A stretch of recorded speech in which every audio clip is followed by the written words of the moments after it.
Hi everyone, Summer here with Astaria Sen, and I wanted to do another hashtag, and this one is my magical YouTube journey from Starlight, the Wild Witch.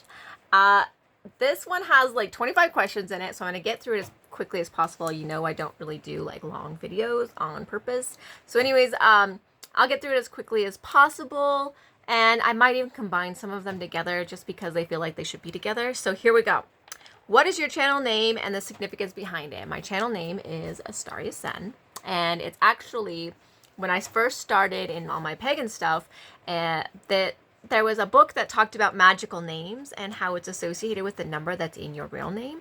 And so that's what I did, is I found my magical name, and then I called my channel my magical name, which is Astaria Sen. And you can go to my about section and I talk a little bit more about what that means. I don't remember like right off the top of my head. It was like 4 years ago. Okay. What type of content do I create? I create content on fairies, and I create content that I find uplifting and fun and happy, and I can make content on tarot cards, usually fairy related also. I do VRs to people, and I like doing hashtags, and I like letting people get to know like different parts of me in that positive way. And I even add content about my actual life here and there on there, like my goats or my granddaughter or my crafting. But most of my content's fairy related in general. What inspired me to start my YouTube channel? Actually, I was going through a really bad time in my life. I'd watched YouTube mainly for music and stuff like that, and then I got into tarot, oracle and tarot, and pagan stuff, and then suddenly I was in a YouTube rabbit hole of all of this stuff, trying to figure it out, and I was like, oh my gosh, I can make a channel. And so I did, and I was terrified to put my face in front of the camera, like absolutely terrified, and I didn't know what to do with myself. I didn't know what kind of content to make. I didn't know what I was doing. I didn't know why I was doing it. The only thing I knew was that I felt alone, and I didn't want to feel alone, and so I just started talking to myself on YouTube. And I will even show you, like, I'll leave a link in the description of my very first video if you want, because I still have it up on my channel. Okay. How long have I been on YouTube as a content creator? It's 4 years now. I think going on 5 now. 5 in February, I think. What are my hobbies outside of my channel? Oh my goodness. That's a lot, okay? I do a bunch of crafting, all kinds of crafting. I like going to events. I like going window shopping with my grandmother. I like garage sales. I like thrift store shopping. I like baby goats. And I like game nights. And I like spending time with my grandmother, or my granddaughter, and my grandmother, and my daughters, and my family. And I like swimming, and I like camping, and I like going and looking at wildflowers and pressing them. There's a lot. I love reading too. I love reading. Okay. 6. Is there a new style of content you want to try? Anything I want to try, I just do. So not really. Number 7, how do you plan out your content? I don't. I kind of just see videos that people do, and I'm like, oh, that would be cool to do, like this one. And so here I am doing this one. And otherwise, like, I know people want to see my fairy practice and stuff like that. So when I go up to do something, I'm like, oh yeah, I should video this. And then I do. That's all the planning that goes into this. And then I'll upload like in batches. So I'll try to record videos all in the same couple days, because I don't have a lot of time. And when I do have time, I just need to like get them out. So I'll upload a bunch of videos. I'll do a bunch of videos, and then I'll edit and upload them within a couple of days. And so I'll spread them out throughout the month. So I guess that's kind of planning it out. Maybe, yeah. I don't know. Number 8. What are your tools of the trade? Camera, mic, sliding, etc. My phone, and this really pretty light up here. Let's see. Can you see it? That light right there. That light that my husband got me off of a job he did in town, and the person didn't want it anymore, and it's stained glass, and it's beautiful. And I actually have this camera holder. That is literally all I use, and I edit on just like you cut video or something like that. That's all I use. That's literally it. Let's see. 9. Do you experience burnout? Yes, I absolutely do in almost everything I do, including YouTube. Yep, I do. 10. Which videos are you most proud of and why? I think this is going to sound strange, but I'm proud of all my videos because it takes a lot to put your face out in front of something and to actually create the videos. So I'm proud of all of them. I am. But I will go back through and find a favorite video and I will put it down in the description and you can just watch it. And it'll probably be my favorite because it's very related, I'm almost certain. All right. Number 11. Who inspires you within the magical and pagan community? That's a lot of people. It really is. I'm inspired all the time by different people. It inspires me that somebody came up with this tag, you know, that Starlight came up with this tag and inspired me to create a video. That's awesome. Other people that inspire me are like Rochelle from Amethyst Ascension. We talk on all sorts of levels and she's constantly pushing me to do better. And that's, I've watched her for a long time, so she's been a huge inspiration for me. Let's see, I have really been inspired by Dawn Michelle, which most people know her. I'll leave links to anybody I put in the description too. I'm not going to name off a ton of channels because I don't want this to be super long, and I know that later on there's going to be a recommendation for channels. So, but I was inspired by Dawn Michelle a lot. She does both. She's got a journaling channel and a tarot channel. They used to be together, but she kind of separated them. So I think she's got one that's called Boho Journaling or something like that, and I watched that one too. Let's see. I originally was inspired by Simon from the Hermit's Cave. That was one of the very first people that I started watching. Him and Rochelle from Amethyst Ascension, and also Beanbag Hagwag. I found her and I was like, I love her. She's amazing. I love Beanbag Hagwag. So she inspired me a lot, especially pagan wise, because she was always talking about goddesses and she was showing different things about her magical practice. And I was like, oh my God, I could do that. I can do that. And that was so cool because I just watched her do things and it was really amazing. And she makes the most amazing candles, by the way. She's fantabulous. Okay, let's see. I know that there's a lot out there, but I'm kind of doing this on the fly. So just know that when I first started, that I watched a lot of different people and I was inspired in so many ways by the people that I follow, and I still follow them right now. So when I get down to recommendations, I will do a list in the description for my recommendations, okay? Because this is kind of a fly by the seat of my pants kind of video. Let's see.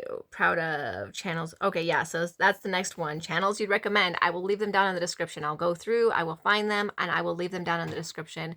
And they're going to be channels that are on fairies. They're going to be channels that are on tarot. They're going to be channels on magical stuff. They're just channels that I find genuine. And it goes from everything.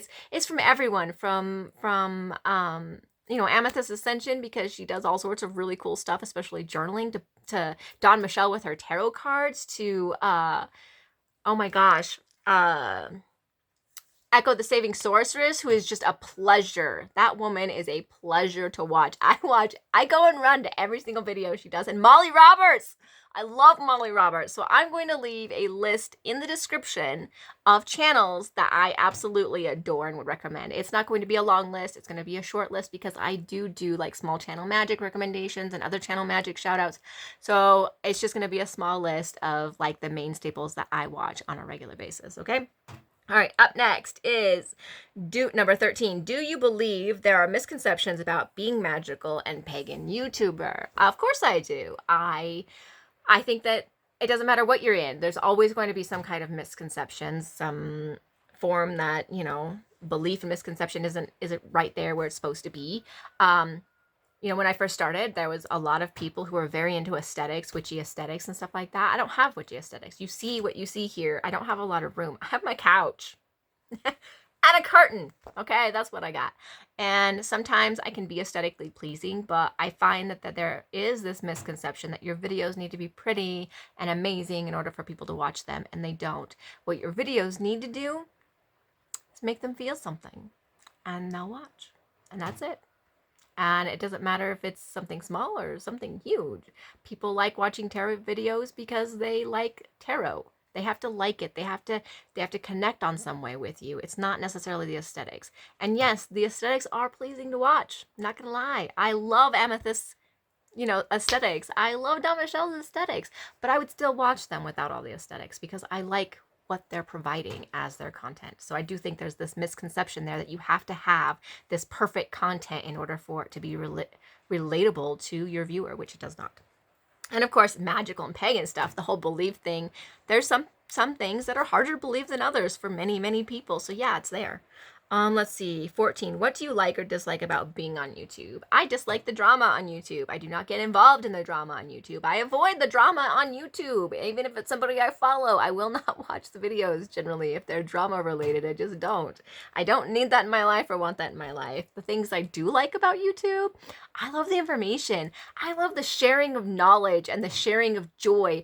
I go and watch these people like Echo the Saving Sorceress, and she is so passionate about what she does, and her joy from it just comes up off of her and right into the camera, and I love that. And I see that on so many different people's channels, so many, and I love watching them because of that, because they're sharing their joy with me, and they're sharing in something that I'm also interested in, and I love fairy stuff. Love it. Okay. 15. What are challenges you face creating on this platform, and how do you overcome them? Challenge face. And aesthetics, again, I don't have the aesthetics. Sometimes I worry that my aesthetics aren't good enough and nobody will watch. And I'm like, why would I put that video out? But the truth is that that's just my own self-sabotage talking. People will watch me if they want to watch me, aesthetics or not. That's just it. And that's how I kind of overcome them. It's not worth worrying about. It's my content, and I don't know, it's not like a competition for me, and it's not, I do this for myself, and I like that people enjoy that. And so I just strive to continue to do that for myself. And I know that as long as I'm being authentic to myself, then I can overcome the obstacle of putting my face in front of the camera or going ahead and jumping on and doing a random video because I just felt like doing it without having it all perfect all the time, So I think the hard part is probably self-criticism is probably the hardest thing. 16. What is your opinion about monetizing Patreon and stuff like that? Dude, do what you're gonna do. Monetize if you want to. Go for it. I don't care. Don't care at all. Not even a little bit. I will go watch your channel if I like your content. I don't care if you monetize. I don't care if you have a Patreon. Will I subscribe to some people? Sure. I don't care. I like supporting other people. I like helping other people. I like being there for other people. And sometimes that support might come in Patreon, or sometimes that support comes in the community. Like Don Michelle, I do her community thing, and I can't afford to do everybody. And if I can't afford it at all, I just don't do it, but I'm still supportive. But if you need to do that and you want to do that and you've got content to do that, do it. Do it. Do it. Do it. Just do it. Just do it. I don't care. Do it. It's your life. It's your content. It's your, your channel, your stuff. If you can make money off of it, why not? It's money that, that person might need in order to feed their family for a week or something like that. And I'm okay with it. Completely and utterly okay with it. Okay. 17. Do you have any boundaries on this platform? Yes, I do. Yes, I do. One of those boundaries is I don't share negativity. That is a boundary. I do not provide negativity. I don't provide drama. I'm not going to look for views that are drama related. I'm not going to try to get you to check out my channel because I've got all this drama going on. It's not going to happen. And if you leave negativity in my comments, they go bye-bye. That's a boundary. Huge, huge boundary. I also don't share a lot of really, really personal details. Like I'll share some things, but a major portion of my life, nobody on YouTube has any clue about, really. Maybe one person. Maybe. 18. Do you have any current goals for your channel? Yes, more fairy content. All the fairy content I can find. I'm always going to put it on my channel. Okay. 19. What are some of the mistakes you've made and how did you fix them? When I first started out, my camera was facing straight up and down on my phone, and that only shows a straight up and down portrait video, which is great for Facebook, even, Instagram and stuff like that. Awful, awful, awful for YouTube. Turn it sideways. That's how I fixed it. And that was because Rochelle told me from Amethyst Ascension. She was like, you need to turn your camera sideways and that'll be a whole view instead of a portrait view, which will create a better video.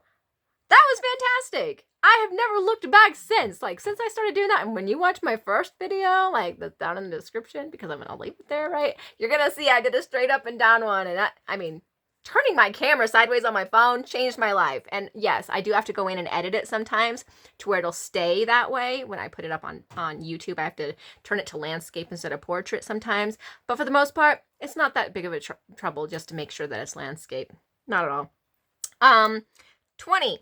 What are some of the ways your channel has grown since your first video? Well, when I did my first video, I didn't know I was going to do a lot of fairy content. I did not know that was going to happen.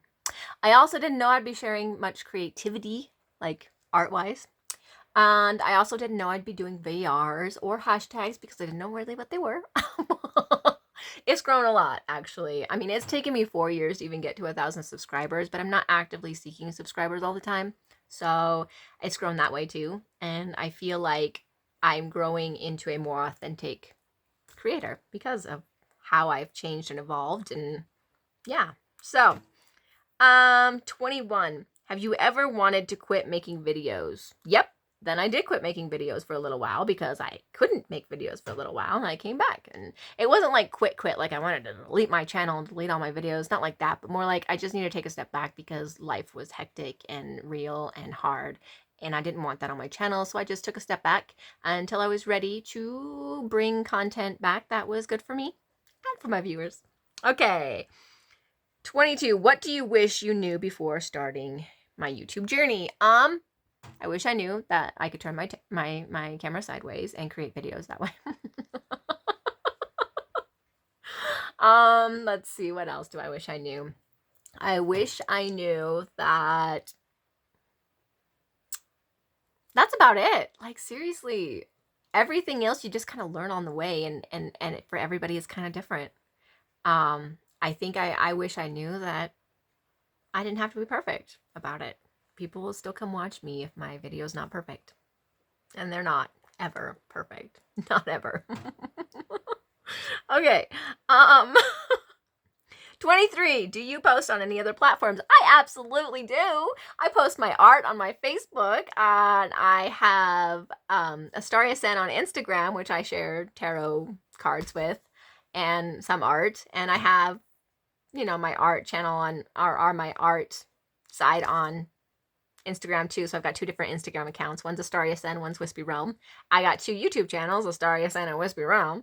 I got Facebook is mostly just me personally as Summer Ross, and I share all sorts of stuff on there, from art to quotes to daily life, regular weirdness, and interactions with people, and that's what I do.